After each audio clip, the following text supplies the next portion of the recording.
Mind free থাকে। বিড়ি হলো জীবনের সিঁড়ি, আর মদ খেলে নাকি মাইন্ড ফ্রি থাকে। তোর মাইন্ডে কুকুর পেশাব করুক, তোর ব্রেনে গাধা পায়খানা করুক। নির্লজ্জ, বেহায়া, বেশরম। তুমি মুসলমান বলে দাবি করো, নবীর উম্মত বলে দাবি করো, আবার তুমি হারাম জিনিস ভক্ষণ করো। তুমি মদকে হারাম বলে হালাল বলে খাচ্ছ। মুসলমান নওজোয়ান ভাই, বয়স হয়ে গিয়েছে তোমার 40 বছর, 30 বছর, 35 বছর, তোমার চেহারার মধ্যে নবীর দাড়ি নাই, অথচ তুমি দাবি করো আমি আশিকে রাসূল, আমি নবীকে বড় ভালোবাসি। সারা জিন্দেগি তোমার তাস পিটতে পিটতে তোমার সময়টা শেষ হয়ে গেল। পুরো 50 বছর তোমার বিড়ি টানতে টানতে তোমার জীবনটা পুরো শেষ হয়ে গেল। 60 বছর তোমার তাসের আড্ডায় জীবনটা তুমি শেষ করে ফেললে। উম্মত, তুমি একবার নবীজির কথা ভাবলা না? তুমি একবার নবীজির 23 বছরের কান্নার কথা ভাবলে না?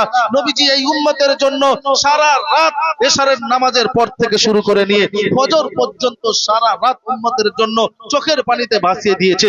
আল্লাহ আমার উম্মতকে ক্ষমা করে দাও, আল্লাহ আমার উম্মতকে সহি বুঝ দান করো, আল্লাহ আমার উম্মতকে ক্ষমা করে দাও, আল্লাহ আমার উম্মতের কল্যাণ করো।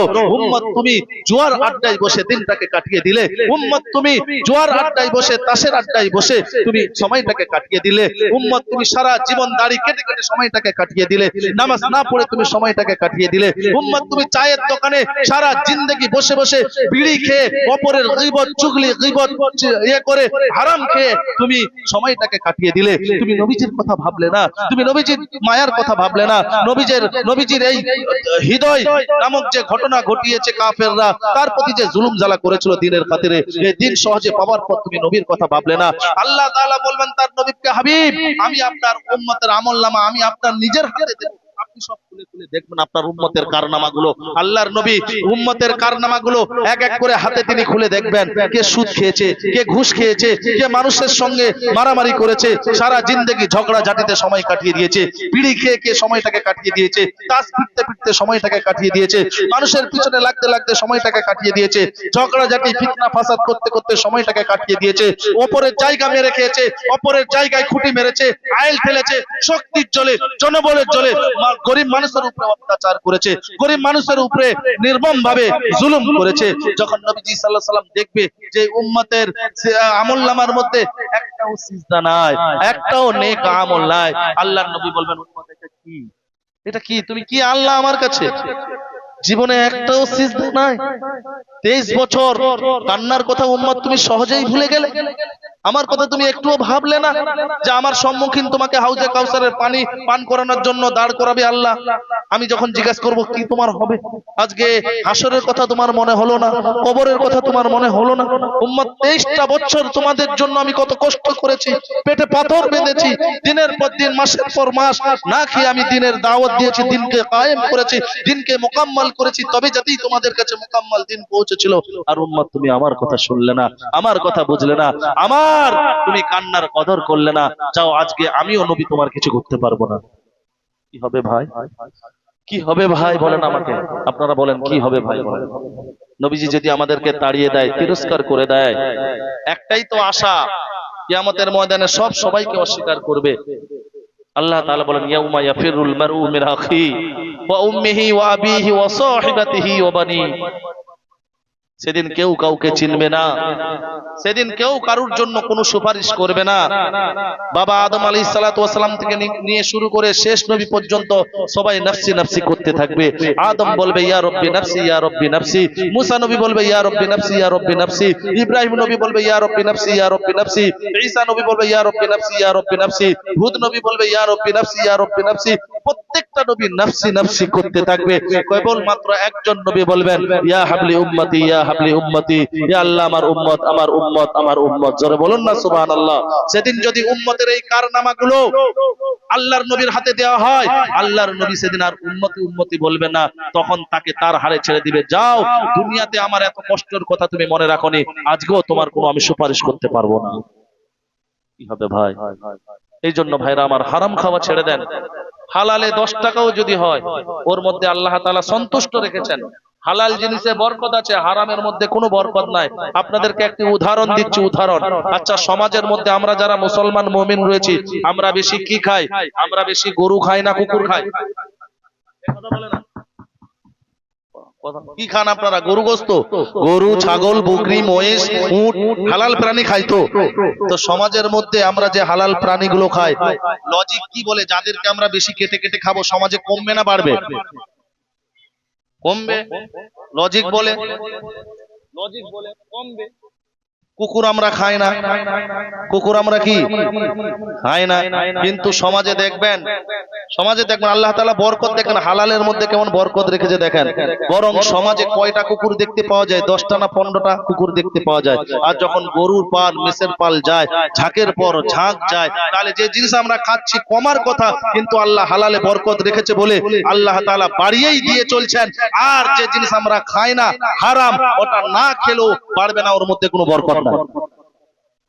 এই জন্য ভাই হালালের মধ্যে সন্তুষ্ট আছে, হালালের মধ্যে আল্লাহ রেজামন্দি আছে, হালালের মধ্যে নবী করিম সাল্লাল্লাহু আলাইহি ওয়াসাল্লামের ভালোবাসা আছে।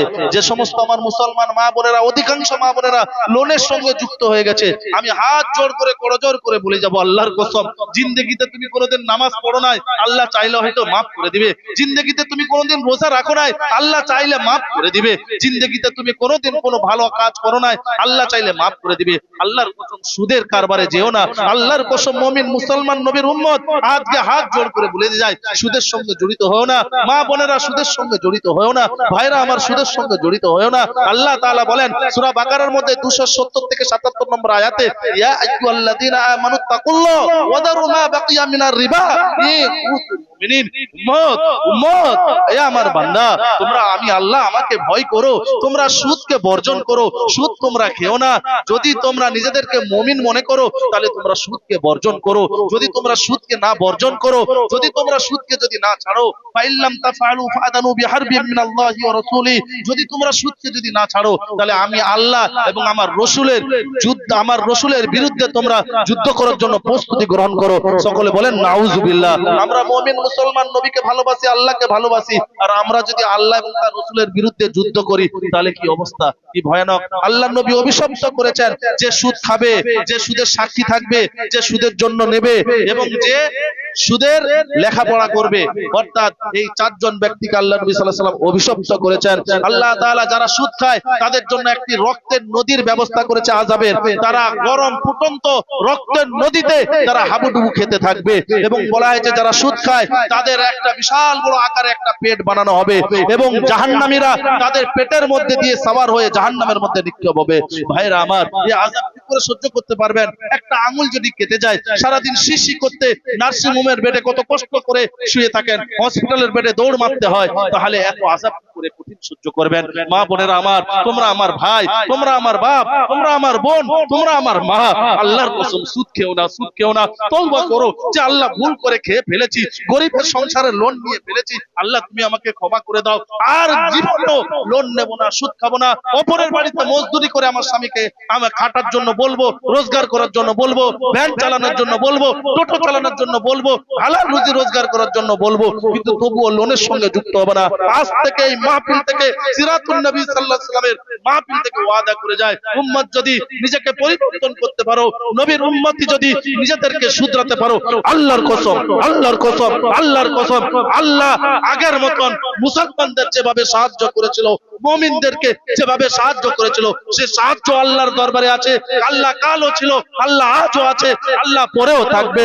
ওয়া আউয়াল ওয়াল আখিরু, আল্লাহ সর্বপ্রথম, আল্লাহ সর্বশেষ, আল্লাহর আগে কেউ নাই, আল্লাহর পরে কেউ নাই, আল্লাহ ছাড়া কেউ নাই। তিনি এক, তিনি কারোর মুখাপেক্ষী নয়, তিনি কাউকে জন্ম দেয়নি, তিনি কারোর থেকে জন্ম নেননি, তার কেউ বরাবর নাই, তার কেউ সমতুল্য নাই, তার কেউ সমকক্ষ নাই। মুসলমানদেরকে যেমন আল্লাহ তাআলা বিজয় দান করেছিলেন, মুসলমানদেরকে যেমন সাহায্য দান করেছিলেন, আজও সেই আল্লাহ আছে, আজও মুসলমানদেরকে সাহায্য করার জন্য বসে আছেন। শুধু মুসলমান নিজের আমলের কারণে পরিবর্তন করতে পারছি না, নিজের আমল বদ আমল করার কারণে আল্লাহর সাহায্য নেমে আসছে না। এ কথা পরিষ্কার, এ কথা ক্লিয়ার, এ কথার মধ্যে কোনো ভেজাল নাই। ভাইরা আমার, তাই সময় হয়ে আসছে, আর 5 মিনিট বাকি আছে। যে সমস্ত ভাইরা আমার সুদ খান, ছেড়ে দেন, গরিবের রক্ত চুষা বন্ধ করে দেন, পারলে তাকে 10,000 টাকা দিয়ে হেল্প করুন। যুবক ভাইয়েরা এখন মদ মাদক নেশায় আসক্ত হয়ে গেছে। আল্লাহ নবী সাল্লাল্লাহু আলাইহি সাল্লাম যেটাকে হারাম বলেছে মুসলমান যুবকরা হালাল বলে চালিয়ে দিচ্ছে পানির মতন। বলে মাইন্ড ফ্রি থাকে, বিড়ি হলো জীবনের সিঁড়ি, আর মদ খেলে নাকি মাইন্ড ফ্রি থাকে। তোর মাইন্ডে কুকুর পেশাব করুক, তোর ব্রেনে গাধা পায়খানা করুক। নির্লজ্জ বেহায়া বেশরম, তুমি মুসলমান বলে দাবি করো, নবীর উম্মত বলে দাবি করো, আবার তুমি হারাম জিনিস ভক্ষণ করো। তুমি মদকে হারাম বলে হালাল বলে খাচ্ছ। তোমার মরে যাওয়া উচিত, নবীর উম্মত বলে দাবি করা তোমার উচিত হচ্ছে না। তো ভাইরা আমার, আল্লাহর নবী মদকে হারাম করেছেন, সুদকে হারাম করেছেন, ঘুষকে হারাম করেছেন। আমার ভাইজান আসছেন, আমার সময় সমাপ্ত হয়ে আসছে। সেই জন্য আমি আপনাদের প্রত্যেককে বলবো সমস্ত রকম হারাম কাজ থেকে আমরা বেঁচে থাকবো ইনশাআল্লাহ। সবাই জোরে বলেন বেঁচে থাকবো ইনশাআল্লাহ।